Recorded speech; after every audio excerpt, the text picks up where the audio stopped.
Programme ریاست میں خوش آمدید ناظرین۔ پاکستان کے معاشی چیلنجز بڑے گمبھیر ہیں۔ اس بات کا ادراک آپ اس چیز سے کر سکتے ہیں کہ ہماری معیشت اس وقت جس رفتار سے چل رہی ہے، مثال کے طور پہ اگر پاکستان کی جو کل پیداوار ہے وہ 100 روپے ہے تو اس میں سے تقریباً 70 سے 80 روپے کے قریب جو ہے وہ ہم نے قرضہ ادا کرنا ہے، جو ہمارے اوپر ایک واجب الادا رقم ہے جو بیرونی قرضہ ہے۔ اس کے ساتھ ساتھ پاکستان کا جو اندرونی ہے جس کو ہم ڈومیسٹک ڈیٹ کہتے ہیں، اس کی بھی ایک بہت ہی ہیوج اس کا ایک والیوم ہے۔ ہم جو کماتے ہیں زیادہ اس کا حصہ جو ہے وہ ہم قرض یا سود کی ادائیگی میں دے دیتے ہیں، اور جو باقی بچتا ہے اس سے حکومت اپنے اخراجات چلاتی ہے، عوام کے لیے ڈیولپمنٹ پروگرام ہوتے ہیں، ہماری دفاع اور سیکیورٹی کے اوپر اس میں خرچہ کیا جاتا ہے۔ اب سوال یہ ہے کہ یا تو ہم اپنی آمدن بڑھائیں، اتنی بڑھا لیں کہ یہ سارے کے سارے معاملات جو ہیں وہ ہمارے جو ہے اس کو پس پش ڈال سکیں، یا یہ کہ آمدن بڑھانے کے ساتھ ساتھ ہم اپنا فسکل ڈسپلن بھی قائم کریں، ہم اصلاحات لے کے آئیں، ہم مینجمنٹ اچھی کریں اور حکومت کے لیے جو لوازمات ہیں، اہم لوازمات ہیں، اس کے تحت حکومت اپنا کام کرے۔ اور بہت سے ایسے ادارے جس کے بارے میں پہلے ہی کئی دفعہ بات ہو چکی ہے کہ جو حکومت کی تحویل میں تو ہیں لیکن مسلسل وہ نقصان میں جاتے ہیں، ان کو ایک اچھے طریقے سے ریسٹرکچر کر کے پرائیویٹ کمپنیز کے حوالے کیا جائے، پرائیویٹائز کیا جائے، تاکہ ایک تو حکومت کے اوپر سے بوجھ کم ہو اور وہ ادارے بھی اپنے پاؤں پر کھڑا ہونے کے قابل ہو جائیں۔ اس کے ساتھ ہر شخص کا پاکستان میں جو یہاں پہ رہتا ہے، یہاں پر کسی بھی قسم کی آمدن کماتا ہے، اس کے حصے کا جو ٹیکس ہے وہ اس کو بالکل اسی طریقے سے منوعن دینا چاہیے۔ میں ڈائریکٹ ٹیکسیشن کی بات کر رہا ہوں، اور اس کو اپنے آپ کو ڈکلیئر بھی کرنا چاہیے کہ یہ میں نے رقم کمائی ہے پاکستان میں رہتے ہوئے، پاکستان کے قوانین کے مطابق، اور یہ میری ذمہ داری ہے کہ میں وہ ٹیکس ادا کروں۔ اس پر گفتگو کریں گے، اور پاکستان کے اکنامک پراسپیکٹس کیا ہیں، کس قسم کی اچھی خبریں ہمیں سننے کو مل سکتی ہیں۔ پاکستان جو گزشتہ چند سال سے بہت ہی زیادہ اکنامک جو ہے وہ ڈپلیشن میں رہا ہے، اب اگر حالات کس طرف جا رہے ہیں، آئی ایم ایف یا ورلڈ بینک اس کے بارے میں اپنی کیا رپورٹس دے رہے ہیں۔ مجھے اسٹوڈنٹ کر رہے ہیں انجینئر قمر الاسلام صاحب، پاکستان مسلم لیگ نواز کے ممبر قومی اسمبلی ہیں، بہت بہت شکریہ سر آپ کا۔ مہتاب حیدر صاحب ہمارے ساتھ موجود ہیں، صحافی ہیں، تجزیہ کار ہیں، اکنامک ایشوز پر گہری نظر رکھتے ہیں، آپ کا بھی بہت شکریہ۔ احمد چنائے صاحب ماہر معاشیات ہیں، پاکستان کے جانے پہچانی شخصیت ہیں، اسٹاک ایکسچینج کے حوالے سے بھی خاصا نام ہے۔ احمد چنائے صاحب آپ کا بھی بہت شکریہ۔ کچھ دیر میں پروفیسر قادر مندوخیل صاحب بھی ہمارے ساتھ موجود ہوں گے، پاکستان پیپلز پارٹی کے رہنما۔ انجینئر صاحب آپ سے میں آغاز کرتا ہوں، ایک یہ جو گورکھ دھندا کہتے ہیں نا جی، budget, G D P, fiscal deficit, external debt servicing, مطلب عام جو لوگ ہیں یقیناً ان کو سمجھ سب آتی ہے لیکن وہ زیادہ انٹرسٹڈ نہیں ہو۔ وہ کہتے ہیں کہ جی ہمیں بتائیں ہمارا بجلی کا بل میں کتنی کمی واقع ہوگی، ہمیں جو روٹی اس وقت 20 یا 25 روپے کی مل رہی ہے اس میں کتنی کمی آئے گی، دودھ کتنا سستا ملے گا، یہ عام سوالات ہوتے ہیں۔ ٹرانسپورٹیشن کاسٹ ان کی کتنی کم ہوگی، یہی عام سوال آپ سے بھی لوگ کرتے ہوں گے، اور میں بھی چاہتا ہوں میں کروں۔ اور یہ بجٹ یقیناً ایک مشکل دور میں آپ پیش کرنے جا رہے ہیں، لیکن پھر بھی عوام کو امیدیں ہیں، وہ کس حد تک پوری ہو پائیں گی؟ بسم اللہ الرحمن الرحیم۔ دیکھیں، اس میں جو سمجھانے کی بات ہے وہ بڑی سمپل سی ہے۔ وہ یہ ہے کہ ایک گھر ہے اور اس میں آپ آمدن میں اضافہ بھلے کر رہے ہیں، لیکن اس گھر میں تعیشات اتنی ہیں، اس کے اخراجات اتنے ہیں کہ وہ اس کی کمائی کم ہے، اور اس نے کچھ 4 گاڑیاں رکھی ہوئی ہیں، اس نے کچھ ایئر کنڈیشنر لگائے ہوئے ہیں۔ تو پہلی جو آپ نے بات کی فسکل ڈسپلن کی، وہ بنیادی طور پر مینجمنٹ کا یہ ٹارگٹ ہونا چاہیے، اور وہ یہ سمجھانے کے لیے۔ دوسری، اکثر آئی ایم ایف یا اس کے بارے میں جب بات ہوتی ہے تو کوئی بھی قرض دیتا ہے تو اس کی جو پہلی ڈیمانڈ ہوتی ہے وہ یہ ہوتی ہے کہ وہ شورٹی ہو کہ وہ قرض واپس آئے گا۔ اکثر لوگ اس کو ایک اور پیرائے میں بیان کرتے ہیں۔ تو اب فرض کیا کہ میں کسی کو قرض دیتا ہوں کاروبار کے لیے، اور وہ اس قرض کی رقم سے پہلے دن ہی 2 گاڑیاں خرید لیتا ہے اور ایئر کنڈیشنر لگا لیتا ہے اور اپنے دفتر کی ریویمپنگ شروع کر دیتا ہے۔ تو قرض دینے والے کا کنسرن ریز ہونا فطری ہے کہ یار یہ بجائے اس کاروبار میں استعمال کرتا تو اس نے وہ ان پہ، تو یہ بیسیکلی قرض دینے والا ہوگا وہ پھر اپنی شرائط رکھے گا، وہ شرائط رکھے گا کہ میاں بھائی تم 1 گاڑی لوگے یا گاڑی نہیں خریدو گے یا یہ کرو گے، یا آپ اپنے بچوں کو، یعنی میں دوسرے لفظوں میں اگر اس پہ آؤں اپنی سبسڈیز پہ، تو وہ بچوں کو تم نے جو ہے نا وہ فلاں چیزیں سہولت دینی ہے اور فلاں نہیں دینی، تب تک کہ جب تک تمہارا پروفٹ۔ تو یہ 2-4 چیزیں۔ اب ہماری حکومت کا جو ٹارگٹ ہے مسلم لیگ نون کا بالخصوص، اور آج کے حالات میں، اور جو اس وقت جس طریقے سے عوام مشکلات میں، تو اس میں ٹارگٹ یہ ہے کہ پہلے مرحلے میں وہ جو کم آمدن والے لوگ ہیں ان کو جو ہے وہ ان کو فیضیاب کیا جائے اس بجٹ سے۔ اس میں بجلی اگر ہے تو بجلی کے حوالے سے وہ جو سلیبز ہیں جو کہ 200 یونٹ سپوز کریں، اسی طرح 100 یونٹ ہے صحیح، تو ان لوگوں کو سہولت دی جائے. گیس کے لیے اسی طرح جو ایک سے کم جو وہ اپنا یونٹ یوز کرتے ہیں 1000 سے، ان کو سہولت دی جائے، بنیادی چیز. اور پھر پاکستان کا جو کلچر ہے، لوگ یہاں پہ ڈائریکٹ ٹیکسز کی بڑی بات کرتے ہیں، لیکن میں ہمیشہ سے انڈائریکٹ ٹیکس کا حامی رہا ہوں. لیکن کس انڈائریکٹ ٹیکس کا؟ اس انڈائریکٹ ٹیکس کا کہ جو وچ لیڈز ٹو ڈائریکٹ ٹیکسیشن. یعنی آپ کم از کم وہ والے شعبہ جات چن لیں، وہ والے کہ جہاں پر کہ جو وہ لوگ کہ جو آمدن سے بہت اچھی، جن کی خوشحال لوگ ہیں، وہ جن چیزوں کو یوز کرتے ہیں. مثلا بڑی گاڑیاں ہو گئیں، دیگر لگژری آئٹمز ہو گئے، امپورٹڈ فوڈ آئٹمز جو اس زمانے میں یوز کرتا ہے، وہ بنیادی طور پہ اس کا مطلب ایک عام آدمی تو چیز نہیں یوز کرتا نا. تو یعنی فلسفی یہ ہے کہ غریبوں کو کوشش کی جائے زیادہ ریلیف دیں، اور جو عمرہ ہیں، امیر طبقہ، اس پہ برڈن شفٹ کیا جائے. اور میری ذاتی رائے میں انڈائریکٹ ٹیکس، کیونکہ ڈائریکٹ ٹیکس کا کلچر انفارچونیٹلی پاکستان میں آپ دیکھ رہے ہیں. اسی بات کو اگر آگے بڑھاؤں مہتاب حیدر صاحب، یہ بہت دفعہ بات ہوئی ہے کہ جو لگژری آئٹمز ہیں، یا تو ان کو امپورٹ ان کی بند کر دیں کیونکہ اس سے ہمارا فارن ایکسچینج متاثر ہوتا ہے، یا ہم اس پر اتنی ڈیوٹی عائد کر دیں کہ یا تو لوگ اس کو خریدیں، اگر خریدیں تو وہ ایک اچھی خاصی مقدار میں رقم جو ہے وہ سرکاری خزانے میں ٹیکس کی مد میں جمع کرائیں. جی بسم اللہ الرحمن الرحیم. آپ کے سوال سے میں شروع کر دیتا ہوں، پھر اپنا ایک پرسپیکٹو میں دینا چاہتا ہوں، آپ کے سامنے رکھنا چاہتا ہوں. دیکھیں، جب آپ آئی ایم ایف کے پروگرام میں جانا چاہتے ہیں، آپ امپورٹس کو بین نہیں کر سکتے، کیونکہ یہ WTO کا جو رجیم ہے اس کے تحت امپورٹس کو بین نہیں کیا جا سکتا. آپ ڈیوٹیز اور ریگولیٹری ڈیوٹیز اس طرح کے اور کچھ جو ہے وہ میئرز لے سکتے ہیں، ایڈمنسٹریٹو میئرز، لیکن اس طرح سے نہیں کیا جا سکتا. اس لیے دیکھیں، بنیادی طور پر ہمیں دو چیزوں کی جو ہے وہ ضرورت ہے. اکنامک گروتھ کی بنیادی طور پہ ضرورت ہے اس ملک کی اکانومی کو. اکنامک گروتھ جب ہوتی ہے تو وہ پھر تمام لوگوں کے لیے بینیفیشل ہوتی ہے. صحیح. ابھی آپ یہ دیکھیں کہ پچھلے سال ہماری گروتھ نیگیٹو تھی، اس سال 2.38% ہے، جو آپ کو ابھی اکنامک سروے جب لانچ ہوگا، نیشنل اکاؤنٹس کی ابھی میٹنگ ہو گئی ہے، اور اس میں میجر جو گروتھ آئی ہے وہ اس سال ایگریکلچر سیکٹر کی آئی ہے، جو کہ 6.18% ہے. اچھا، یہ کیا کافی ہے؟ یہ پاکستان کی پاپولیشن گروتھ 2.6% ہے، یہ اس سے کم ہے. تو ہمیں کم از کم پاپولیشن گروتھ سے جو ہے وہ زیادہ گروتھ ہو تاکہ چیزیں سٹیپ بائی سٹیپ. جب ہم کہتے ہیں کہ جی اکنامک ریفارمز، تو یقیناً سٹیپ بائی سٹیپ ہیں، اور بہت سی چیزیں جو پیرلل بھی چلتی ہیں. یہ نہیں ہو سکتا کہ جی آپ ایگریکلچر سیکٹر میں تو ریفارم لے آئیں لیکن پرائیویٹائزیشن کو بھول جائیں، یہ نہیں ہو سکتا. لیکن کیا اس کا بنیادی جو فنڈامنٹل ہے وہ یہ نہیں ہونا چاہیے کہ سب سے پہلے آپ اپنی فوڈ سیکیورٹی کو انشور کریں؟ جو باہر سے جس کی طرف اشارہ انجینئر صاحب نے بھی کیا، لگژری آئٹمز ہیں، ایڈیبلز بھی ہیں، ان میں ان کو نہ منگوائیں. دیکھیں، اس کا طریقہ کار یہ ہے کہ جو لگژری آئٹمز ہیں ان پہ ہمارے پاس چونکہ ہمارے کسٹم ڈیوٹی کے جو سلیبز ہیں ان میں تو شاید تبدیلی نہ آئے، لیکن ہم ایڈیشنل کسٹم ڈیوٹی اور ریگولیٹری ڈیوٹی عائد کر کے ان کو ڈسکریج ضرور کر سکتے ہیں. میرا جو تھیسس ہے وہ یہ ہے کہ ایک تو اکنامک گروتھ ہی الٹیمیٹ آبجیکٹو ہے، اور یہ الٹیمیٹ آبجیکٹو کہاں پہ اچیو ہوگا؟ جب ہم سسٹینیبل لیول پہ فار نیکسٹ 10 ایئرس 6 to 7% کریں، اور وہ گروتھ کیسی ہو؟ اس گروتھ کے نتیجے میں یہ جو بجٹ ڈیفیسٹ اور کرنٹ اکاؤنٹ ڈیفیسٹ ہے یہ بھی نہ آئے، یعنی خسارے آپ کے بڑھ نہ جائیں. ابھی کی گروتھ کا کیا پرابلم رہا ہے ماضی میں؟ دیکھیں، پاکستان کی اکانومی کو بوم اینڈ بس سائیکل کہا جاتا ہے. تھوڑا سا ہم گرو کرتے ہیں، ڈیفیسٹ بڑھ جاتے ہیں. اچھا، جو امپورٹنٹ ترین بات ہے جو اور میں بجٹ میں ایکسپیکٹ کرتا ہوں کہ اس پہ کام ہوگا، میں سوال پوچھ لوں اس کے ساتھ ہی جواب دے دیں. جب آپ کہتے ہیں کہ جی اکانومی جو ہے وہ 6 to 7% تک جا سکتی ہے اگلے 4 5 6 سال میں، بٹ دا کوسچن از دس کہ آپ کی اکانومی اگر 1% بڑھتی ہے، اس کی کاسٹ کیا ہے آپ کے اوور آل آپ کے اوپر، کہ جس میں ابھی آپ نے کہا کہ اس کا بل بڑھ جاتا ہے. آپ کی اگر انڈسٹری چلے گی، آپ کا آئل کا بل بڑھ جائے گا، آپ کی امپورٹ سے زیادہ ہو جائیں گی. سو اس کو آپ کیسے مینیج کریں گے کہ آپ گروتھ ہے ہی وہ جو ایکسپورٹ لیڈ گروتھ ہو. ٹھیک. گروتھ ہے ہی وہ کہ جہاں پہ ہم اپنے ٹیکس بیس کو براڈن کر سکیں. ہم ڈائریکٹ ٹیکسز بھی لگائیں اور انڈائریکٹ ٹیکسز بھی لگائیں، اور ایسے انداز میں لگائیں. ٹھیک. اس ملک کا حل کیا ہے؟ اس ملک کا حل ڈاکومنٹیشن جب تک نہیں ہوگی اور ٹیکنالوجی کا استعمال ٹھیک نہیں ہوگا، اس ٹائم تک آگے بات نہیں بڑھے گی. مجھے دوسری بات کرنی چاہیے. دوسرا جو سب سے بڑا ٹارگٹ ہے اور جس سے عام آدمی بہت متاثر ہو رہا ہے وہ انفلیشن ہے. انفلیشن کو کسی طریقے سے کم کرنے کی ضرورت ہے.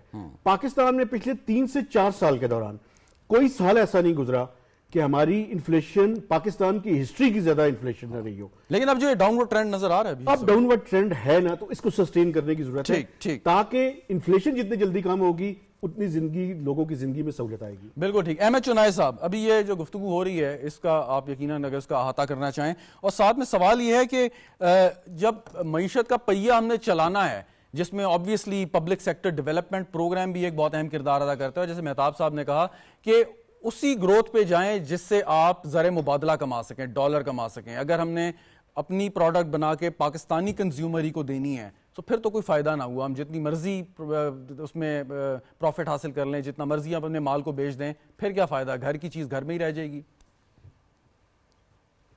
بسم اللہ الرحمن الرحیم. آپ کا بہت بہت شکریہ. دیکھیں، جہاں ہم انڈسٹریل گروتھ کی بات کرتے ہیں تو اس وقت رائٹ ناؤ ہماری انڈسٹریل گروتھ جو ہے وہ رکی ہوئی ہے. ابھی میرے فاضل دوست نے یہ بتایا کہ انڈسٹریل گروتھ ٹوٹل جو جی ڈی پی گروتھ آ رہی ہے وہ 2.8 کے قریب آ رہی ہے، اور اس میں 6.2 کنٹریبیوشن ہے ایگریکلچر سائڈ کا. تو میں کہتا ہوں کہ اب اس وقت جب یہ حالات ہیں اور ایک ایسی سچویشن ہے کہ جہاں پر جو ہمارے یوٹیلیٹی چارجز ہیں وہ ہماری گروتھ کو ہیمپر کر رہے ہیں، تو پھر وہ آئٹمز جو ہماری گروتھ کو ہیمپر نہیں کر سکتے ان پر خصوصی توجہ دینے کی ضرورت ہے. ایز این اکنامسٹ میں یہ کہوں گا کہ پاکستان کا اس وقت جو اسکوپ ہے وہ 2 بڑی چیزوں میں ہے. ایک تو ایگریکلچر ہے جس کی گروتھ مسلسل چل رہی ہے، اور دوسرا سب سے بڑا سیکٹر میں سمجھتا ہوں آئی ٹی سیکٹر ہے کہ جہاں ہم اپنی بہت بڑی گروتھ دکھا سکتے ہیں اور اس پہ کام بھی ہو رہا ہے. تو آئی ٹی کا ایکسپورٹ جو ہے وہ بتدریج بڑھ بھی رہا ہے، یہاں پہ یوزیج بھی بڑھ رہا ہے، یہاں پہ ایک ٹریننگ کا ایک کنسیپٹ بھی آیا ہوا ہے، اور لوگ انڈیویجل بیس پر جو ہے وہ کام بھی کر رہے ہیں. اور بہت ساری آئی ٹی کی جو انکم ہے وہ اکاؤنٹ فار بھی نہیں ہوتی، باہر رہ جاتے ہیں، ریمیٹنسز نہیں آتی، یا لوگ جو ہے وہ اس کو فردر کسی اور چیز کے لیے یوٹیلائز کر لیتے ہیں. تو میں سمجھتا ہوں کہ یہ وہ سیکٹر ہے کہ جس پہ ہمیں توجہ دینے کی ضرورت ہے. اور ایس آئی ایف سی کا بھی ایک اہم کمپوننٹ آئی ٹی گروتھ ہے ایگریکلچر کے بعد. تو میں سمجھتا ہوں کہ آئی ٹی ہو گیا، ایگریکلچر ہو گیا، اور تیسرا بڑا سیکٹر جو میں سمجھتا ہوں کہ جس پہ توجہ دینے کی ضرورت ہے وہ مائنز اینڈ منرلز ہے. کہ پاکستان میں ایک ہیوج پوٹینشیل ہے مائنز اینڈ منرلز کا. ریکارڈنگ کی مثال آپ کے سامنے ہے، ایسی کئی ریکارڈنگ کے ذخائر جو ہے خزانے پاکستان بھر میں موجود ہیں مختلف جگہوں پر، اور ان پر ہم کام کر سکتے ہیں. بالکل ٹھیک. انجینئر صاحب، یہ جو مائنز اینڈ منرل کی بات کی انہوں نے، بڑی اہم بات ہے، اور یقیناً جو پاکستان کی دولت ہے، ریسورسز ہیں، اس سے ہمیں فائدہ اٹھانا ہے اور اٹھانا بھی چاہیے. سوئی گیس کی مثال آپ لے لیں. لیکن کوشچن از دس کہ کوئی بھی زیر زمین آپ کی دولت ہو، کسی بھی قسم کا آپ کا وہاں پہ ریسورس ہو، آئل ہو یا منرلز ہوں، الٹیمیٹلی ان کی ایک لائف ہے، وہ ایک نہ ایک دن ختم ہونے ہیں. جیسے دبئی نے ایک ماڈل اپنایا، باوجود اس کے کہ دیگر سٹیٹس میں آئل تھا، لیکن انہوں نے کہا ہمارے پاس آئل نہیں، لیکن ہم اپنے سروسز سیکٹر کو بڑھائیں گے یا اپنے ریئل اسٹیٹ سیکٹر کو بڑھائیں گے.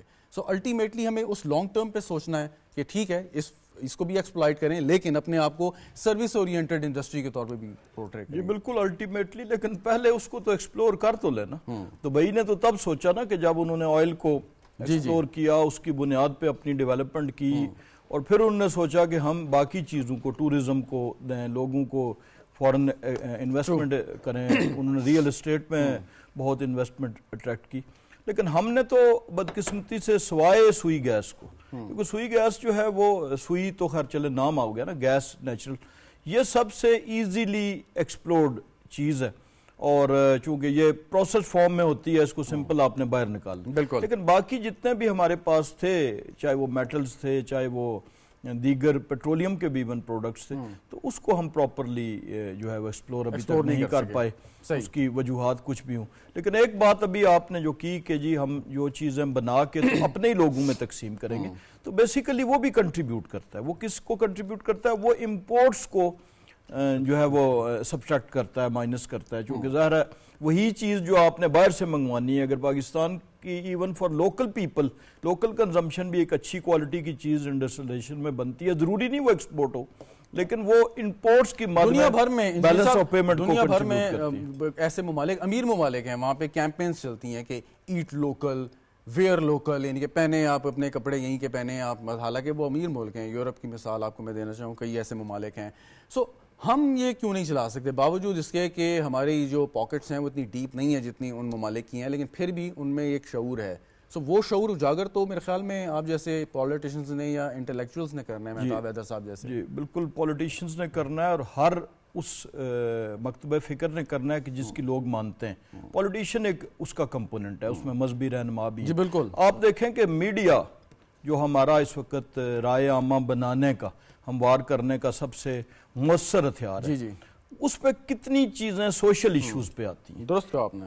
دیکھیں نا, ہم اوور پولیٹیسائز سوسائٹی ہیں, ہمارے تمام جو پیک آورز ہیں ہمارے جو وہ سارے چل رہے ہوتے ہیں سیاست پہ.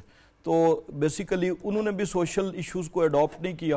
یہ واحد ملک ہے جس میں تبدیل ہوتا ہے, آرکیٹیکچر بھی ہر سال کے بعد گھر بنانے کا فیشن چینج ہوتا ہے, گھر باقی کو چھوڑیں. لیکن سب سے بڑا مسئلہ اس ملک کا اشرافیہ ہے, اور اشرافیہ کا پاور کوریڈورز میں جو شمولیت ہے. پروفیسر قادر مندوخیل صاحب بھی ہمارے ساتھ موجود ہیں, پاکستان پیپلز پارٹی کے رہنما. سر آپ کا بہت بہت شکریہ. میں انجینئر صاحب سے بات کر کے آپ کی جانب آتا ہوں. سوال یہ ہے کہ آپ اگر کسی مارکیٹ میں جائیں, میں بالکل ایک جیسے عام لوگ جس طرح سوچتے ہیں بات کرتے ہیں, وہاں پہ اگر 2 پنیر یعنی چیز کی قسمیں رکھی ہیں, ایک لوکل ہے اور ایک امپورٹڈ ہے, تو اشرافیہ تو بہت اوپر کی بات ہے, ایک مڈل کلاس آدمی بھی کوشش کرے گا کہ وہ امپورٹڈ چیز خریدے. تو یہ مائنڈ سیٹ جو ہے یہ کیسے تبدیل ہوگا کہ جب آپ ایک چیز اویلیبل ہے آپ کے ملک میں, کوئی ایسی دوائی نہیں ہے کہ جو پاکستان کے باہر ہی سے ملے گی, یہاں سے نہیں ملے گی. مڈل کلاس کس کو فالو کرتی ہے؟ دیکھیں نا, ایک اسٹوڈنٹ کسے فالو کرتا ہے, ٹیچر کو.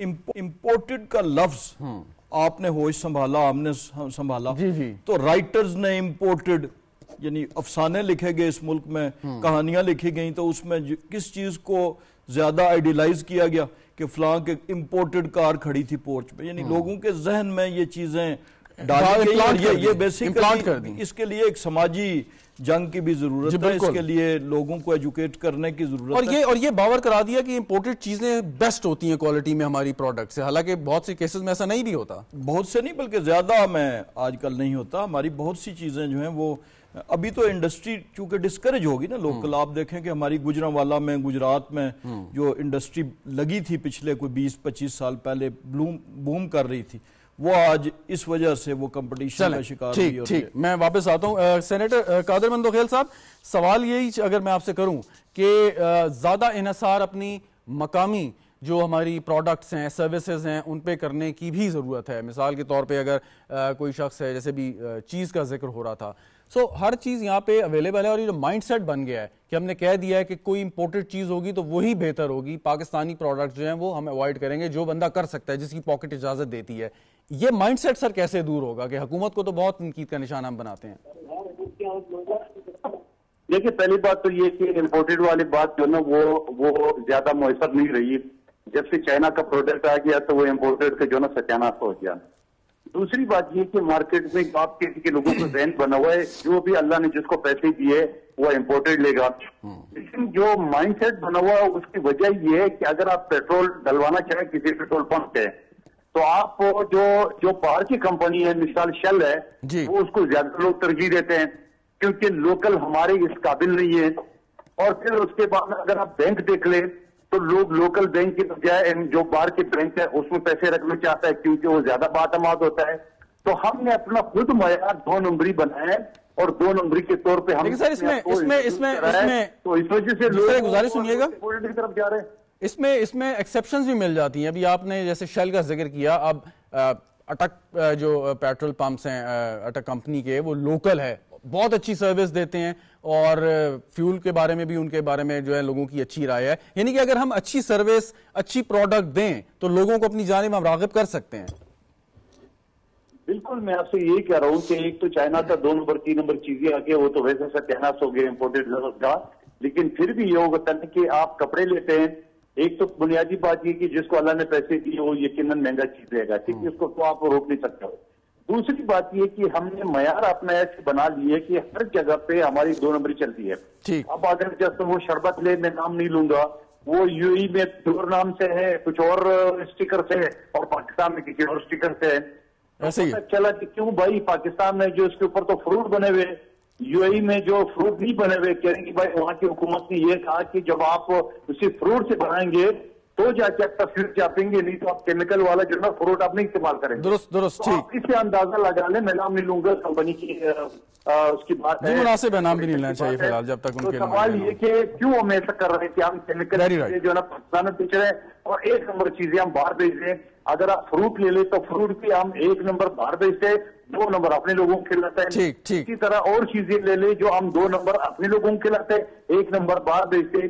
یہی آپ یوروپ اگر چلے گئے تو پاکستان کا پروڈکٹ دیکھ لیں, وہاں پہ تو ہم دیکھیں گے یہاں تو ہم نے دیکھا ہی نہیں ہے یہ والا چیز, یہ والا فروٹ تو ہم نے دیکھا ہی نہیں ہے. تو یہ کیا چیز ہے, ہم نے خود اپنے ذہن جو ہے نا وہ 2 نمبر میں کیا ہوا ہے اور اسی وجہ سے لوگ اسے جو ہے نا وہ بیزار ہے. بالکل. مہتاب حیدر صاحب, آج ایک اہم میٹنگ ہوئی, میاں محمد نواز شریف صاحب نے دعوت دی تھی جس میں وزیر اعظم تھے, وزیر خزانہ تھے, بجٹ کے حوالے سے ڈسکشن ہوئی. تو انہوں نے وزیر خزانہ نے پوری ایک پکچر دی IMF کے پروگرام کے حوالے سے بھی, ہماری معیشت کے. لیکن کیونکہ سیاستدان ہے, اس کی ایکسپیکٹیشن ہے لوگوں کو اس سے, انہوں نے کہا جی کہ 200 یونٹ یا اس سے کم کے جو بجلی کے صارفین ہیں ان کو ہم ریلیف دیں گے. کیا ریلیف دے سکتی ہے حکومت اس وقت کہ جبکہ آپ نے وہ سبسڈیز کو بھی ختم کرنا ہے, اور مطلب ان پہ 200 یونٹ والوں کے لیے کیا خوشخبری آپ ایکسپیکٹ کر رہے ہیں بجٹ میں؟ دیکھیں, بنیادی طور پہ اس سال جو سبسڈی کا ایشو ہے, یہ پاور سیکٹر کی سبسڈی تو جاری رکھنی پڑے گی. یہ ایک گو میں ختم نہیں کیا جا سکتا ہے اس کو. پچھلے سال کوئی 900-950 ارب روپیہ تھا, اس سال کوئی 1200 ارب روپے کے لگ بھگ جو ہے وہ سبسڈی کی اماؤنٹ ہوگی. صحیح. دیکھیں, بنیادی طور پہ مسئلہ یہ ہے کہ یہ جو پاور سیکٹر ہے, پاور سیکٹر میں بنیادی قسم کی ریفارمز کی ضرورت ہے. جب تک ہم بنیادی ریفارمز نہیں لائیں گے, ایک تو جو پاور جنریشن کا مکس ہے اس کو تبدیل کرنے کی ضرورت ہے. کیپیسٹی ری پیمنٹس ایک بہت بڑا ایشو ہے. ابھی توقع ہے کہ کیپیسٹی ری پیمنٹس کے اندر کچھ چائنا کا وزٹ بھی پرائم منسٹر جانے والے ہیں وہاں پہ, تو شاید اس ایشو کے اوپر بھی بات چیت ہو.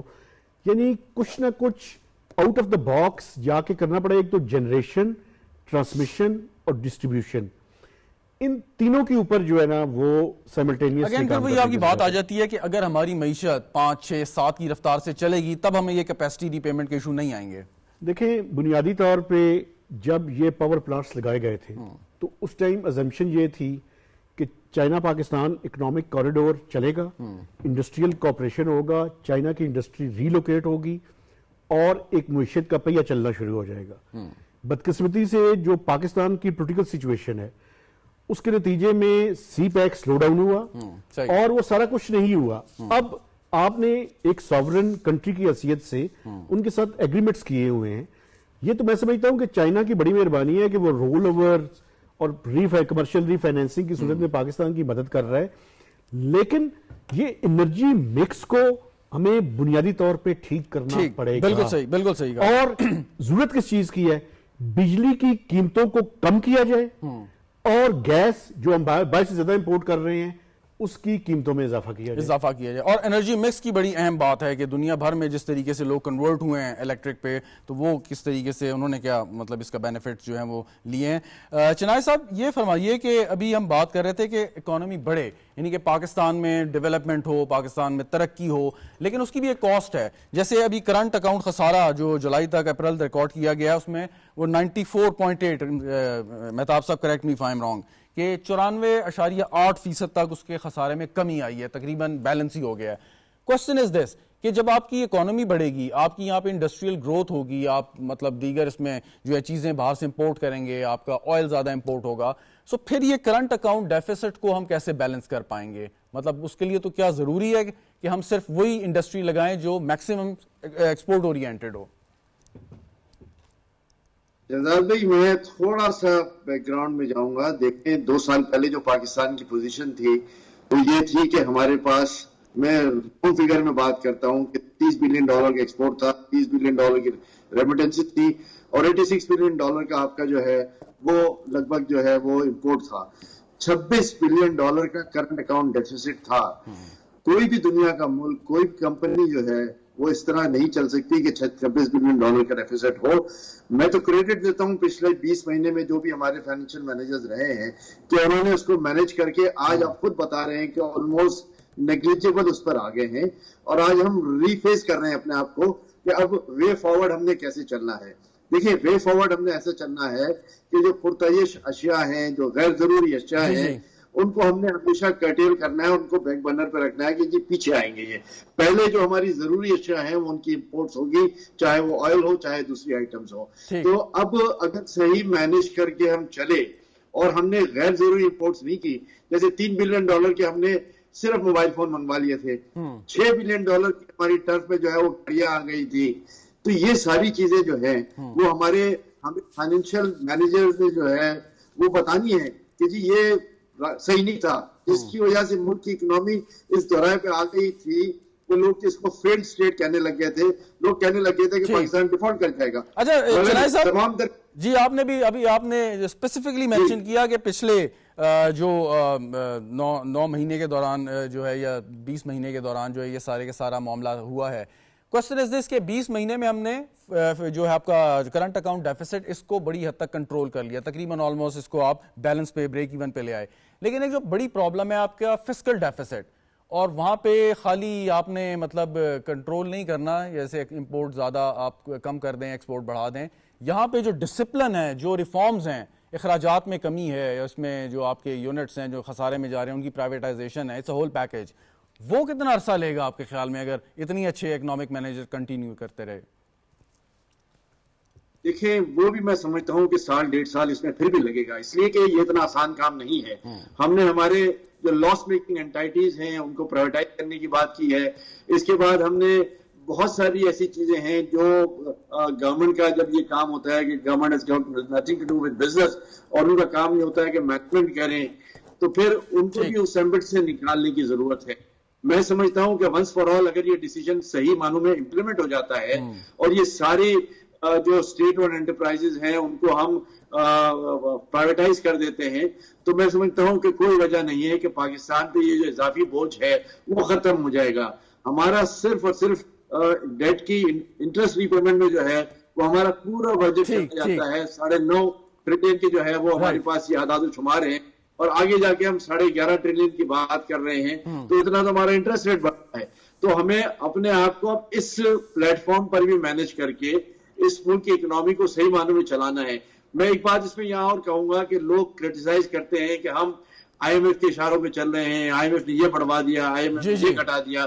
بھائی میرے آپ کی کمپنی ہے, آپ کو بینک اگر لون دیتی ہے تو وہ یہ دیکھتی ہے, وہ انشور کرتی ہے کہ آپ کے جو ہے وہ صحیح طریقے سے مینج ہوتے ہیں, آپ پیسے جو ہیں وہ دوبارہ ری پیمنٹ کے قابل ہوں گے یا نہیں.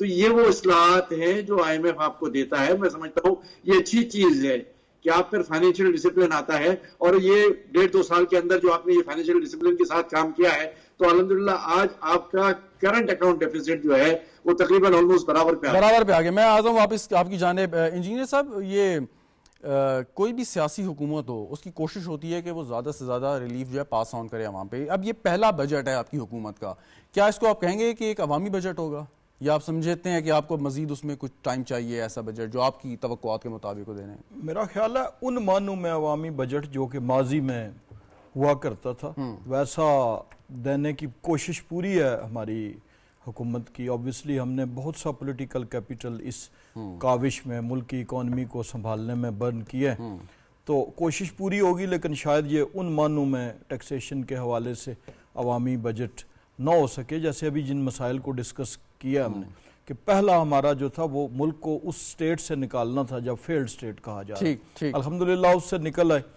اب اس اکانومی کو آگے اگلے ٹریک پہ لے کے جانے کے لیے, ایکسپورٹس کو بڑھانے کے لیے, اور بالخصوص جب یہ جو پرائیویٹائزیشن کی بات ہو رہی ہے یا ان اداروں سے کہ جو ڈرین کرتے ہیں $thousands of billions per year ہر سال, سب سے بڑا ڈرین ہمارا یہی ہے, تو ان کو جب وہاں سے انہیں ریگولیٹ کریں گے تو ان میں لائیں گے ہم اصلاحات, تو اس کا ظاہر ہے کچھ نہ کچھ عوامی سطح پہ اس کا ہوگا. لیکن یہ بڑا شارٹ ٹرم ہوگا, اور انشاءاللہ پھر پاکستان جو ہے وہ دوبارہ ٹیک آف کرے گا جب, تو پھر یہ ساری چیزیں جو ہیں وہ شارٹ کمنگز دور. صحیح. قادر مندوخیل صاحب, یہ جو پرائیویٹائزیشن پہ خاصا آج کل فوکس ہے گورنمنٹ کا, آپ سندھ حکومت بھی اس پہ کام کر رہی ہے اور زیادہ آپ کی جو ٹینڈنسی ہے وہ پبلک پرائیویٹ پارٹنرشپ کی طرف ہے.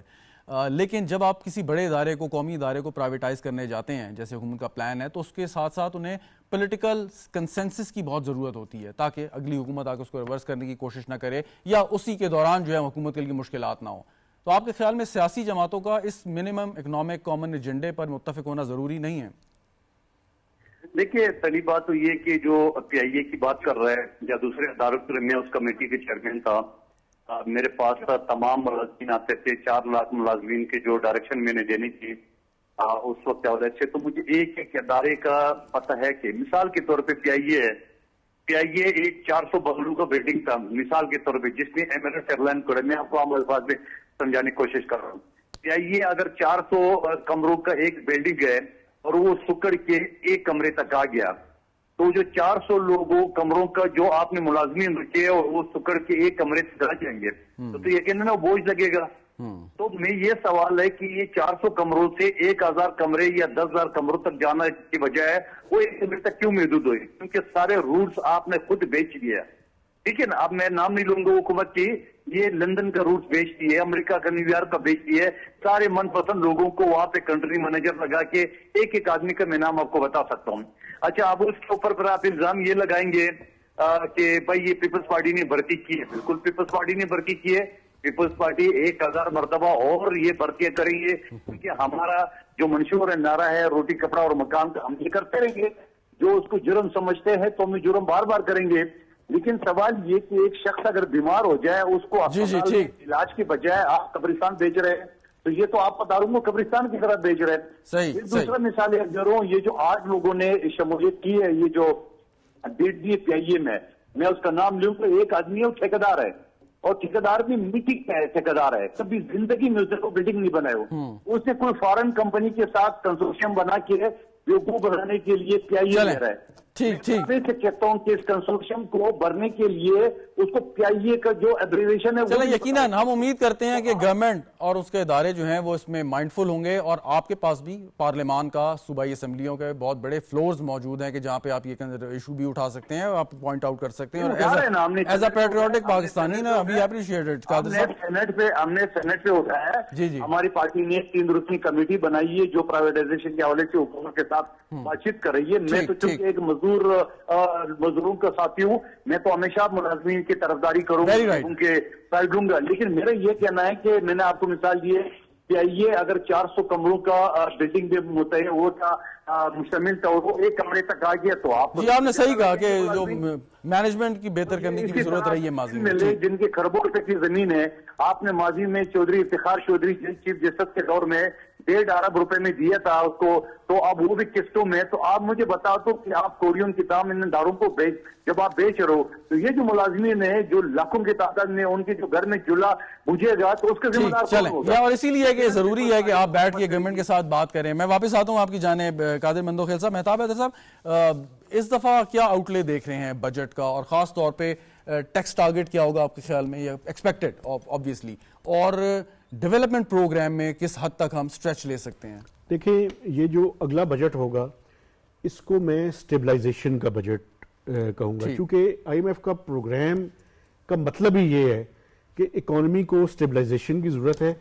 تو اس لیے یہ اور وہ جو ہم نے 26-27 جو ریفارمز ہیں وہ امپلیمنٹ کر دی ہیں ہم نے، اس کا بینیفٹ یعنی کہ آپ کو نظر آنا شروع ہو جائے گا.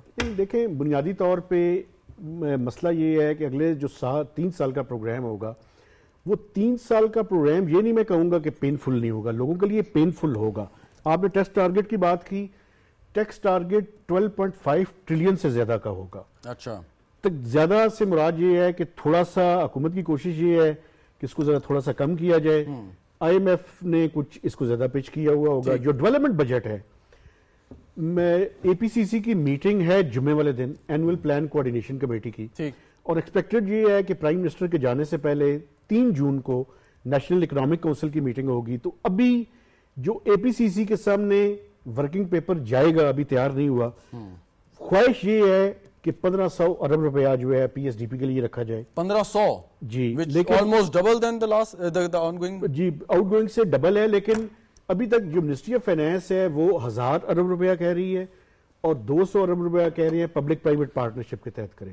تو اب دیکھنا یہ ہے کہ یہ کہاں پہ جا کے 1200 ارب روپیہ ہوگا یا 1500 ارب روپیہ ہوگا. اور اس میں این ایف سی ایوارڈ کے تحت صوبوں کو ان کو حصہ مل جائے گا؟ نہیں, یہ تو development budget, public sector development, وفاقی حکومت کا. این ایف سی جو ہے وہ بیسیکلی جو ایف بی آر کا ٹارگٹ ہوگا, اور این ایف سی کی جو کہ کانسٹیٹیوشنل باڈی ہے, اس میں جو فیڈرل ڈیویزیبل پول ہے اس کے تحت جو پیسے ہیں جو 60% تقریباً اس میں سے صوبوں کے پاس چلے جائیں گے. اچھا, اس میں اسی کے حوالے سے ایک بات ہے کہ جو پبلک سیکٹر ڈیولپمنٹ پروگرام ہے یا صوبوں کا جو ترقیاتی بجٹ ہے, یہ ایک بہت زبردست انجن بھی ہوتا ہے کم از کم لوکل اکانومی چلانے کے لیے. سڑک بنے گی, لوگ اس پہ جاب ملے گی, پہیا چلے گا. یہ بڑی بنیادی بات آپ کر رہے ہیں, لیکن اس میں بڑا امپورٹنٹ ہے کہ یہ جو ڈیولپمنٹ بجٹ ہے اس کو افیکٹو یوٹیلائزیشن اس کی انشور کی جائے, تاکہ اس کے نتیجے میں جو اکانومی کا پہیا ہے وہ چلانے میں مدد ملے. چونکہ جب تک پبلک انویسٹمنٹ نہیں ہوگی تب تک چیزیں آگے نہیں بڑھیں گی. ایک بڑا امپورٹنٹ میں یہاں پہ بتانا چاہتا ہوں, توقع یہ ہے کہ جو بہت عرصے سے, بلکہ جب سے سی پیک شروع ہوا تھا اس ٹائم سے ایک پروجیکٹ جو ہے وہ ڈسکس کیا جاتا تھا لیکن بات آگے نہیں بڑھتی تھی, وہ تھا ML1 کا مین لائن جو پشاور سے لے کے کراچی تک اس کو ڈیول کرنا, اس کو اپ گریڈ کرنا درست چائنا کی مدد سے. توقع یہ ہے کہ پرائم منسٹر کے اس وزٹ کے دوران کوئی فائنینسنگ ایگریمنٹ ہوگا اور اگلے سال سے اس پہ پریکٹیکل کام شروع ہو جائے. ٹھیک, بالکل. احمد چنائے صاحب, ابھی جب پاکستان کے حوالے سے, معیشت کے حوالے سے خبریں اچھی آئیں جس میں یو اے ای نے پرومس کیا کہ وہ اتنے ارب ڈالر کی انویسٹمنٹ کرنا چاہتے ہیں, اس سے پہلے جو ہے سعودی عرب کی طرف سے اناؤنسمنٹس ہوئیں, اور پھر اب قطر کے امیر نے بھی حامی بھری ہے کہ وہ پاکستان تشریف لائیں گے, بحرین کے بھی. تو جو سٹاک مارکیٹ میں اس وقت ہم ایک بڑا جو ہے جوش و خروش دیکھ رہے ہیں, وہ صرف ان پازیٹیو خبروں کی وجہ سے ہے, یا آپ سمجھتے ہیں کہ اس کے پیچھے لائک سالڈ ریزنز بھی ہیں کہ مارکیٹ اچھا پرفارم کر رہی ہے, جو انڈسٹریز یا کمپنیز رجسٹرڈ ہیں ان کے شیئرز کی ویلیو اس لیے بڑھ رہی ہے کہ ان کا پروفٹ مارجن بہت اچھا جا رہا ہے؟ دیکھیں, 2-3 بیسک چیزیں ہیں. یہ تو اس قسم کی پازیٹیو نیوز ہمیشہ جو ہے وہ مارکیٹ کو چارج رکھتی ہیں, لیکن سب سے بڑی بات یہ ہے جو میں نے پہلے بات کی کہ 16-20 مہینے پہلے آپ کی مارکیٹ کی یہ حالت تھی کہ مارکیٹ میں کوئی آنے کو جو ہے وہ سوچتا نہیں تھا, اور بار بار یہی سوال آتا تھا کہ اگر تو کیا ہوا. لیکن ایک سٹیبلٹی آئی, جو بھی گورنمنٹ تھی, جو بھی فائنینشیل مینیجرز تھے, انہوں نے یہ ایشورنس دی کہ جی پاکستان کہیں ڈیفالٹ ہونے نہیں جاتا. اور جب لوگوں کو یہ اندازہ ہو گیا تو میں آپ کو صرف 2 باتیں بتاتا ہوں کہ ہمارا جو پی ای ریشو تھا, یعنی پروفٹ ٹو ارننگ ریشو, جو ہمارے اسکپس کا ریٹ تھا, وہ پی ای کے حساب سے 2 اور 4 کے پی ای پہ ٹریڈ کر رہا تھا, جو کہ آئیڈیلسٹکلی پاکستان کے حساب سے 8 سے 9 ہے اور دنیا کے حساب سے 12 سے 13 ہے. تو اس میں اتنا بڑا گیپ تھا کہ میں سمجھتا تھا کہ یہ مارکیٹ کسی وقت بھی ہیٹ ہو جائے گی. وہ مارکیٹ ہیٹ ہو گئی, ہم 2 سے 3 اور 4 کی جگہ 5 سے 6 پر آ گئے ہیں, اور ہم بتدریج جو ہے وہ اپنے پیک کی طرف جانے کی طرف دیکھ رہے ہیں. تو یہ جو اگر آپ یہ دیکھیں کہ پچھلے چند سالوں میں جو ہماری لسٹڈ کمپنیز ہیں ان کی جو ارننگز ہیں, اسپیشلی بینکنگ سیکٹر کی, انجینئرنگ سیکٹر کی, سیمنٹ سیکٹر کی اور دوسرے سیکٹرز کی, وہ امینس ہیں. اور وہ اتنی بڑی ارننگز ہے کہ جو 10 ارب کماتا تھا وہ 100 ارب کما رہا ہے, جو 20 ارب کماتا تھا وہ 200 ارب کما رہا ہے. یہ میں نہیں کہہ رہا, بیلنس شیٹس کہہ رہی ہیں.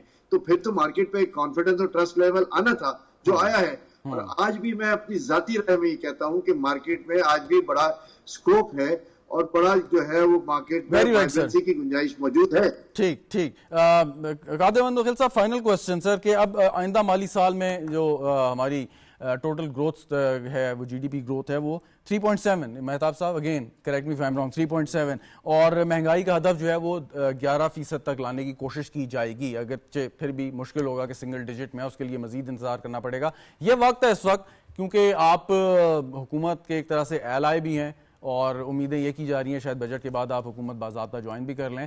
کوسچن از اس کہ یہ ٹائم ہے کہ آپ کی جو ڈیمانڈز ہیں, بجائے اس کے کہ کٹ موشنز آئیں اس پہ بات ہو, تو پہلے سے حکومت کو بتا دیا جائے تاکہ وہ بجٹ میں آپ کی ریکمنڈیشنز انکارپوریٹ ہو جائیں.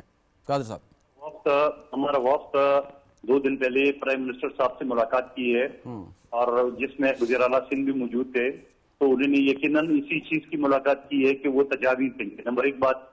دوسری بات یہ, پچھلا جو بجٹ آیا تھا جہاں پی ڈی ایم کا ہم بھی سطح حکومت میں, اس وقت جب یہ کم سے کم جو تنخواہ 32,000 ہوا ہے, جی پیپلز پارٹی کے پریشر کی وجہ سے ہوا ہے, اور یقیناً ہم آج کوشش کریں گے, ہم آج مطالبہ کریں گے کہ یہ 32,000 تو پچھلے سال تھا, اب مزید بڑھایا جائے جس طرح مہنگائی کا طوفان آ رہا ہے.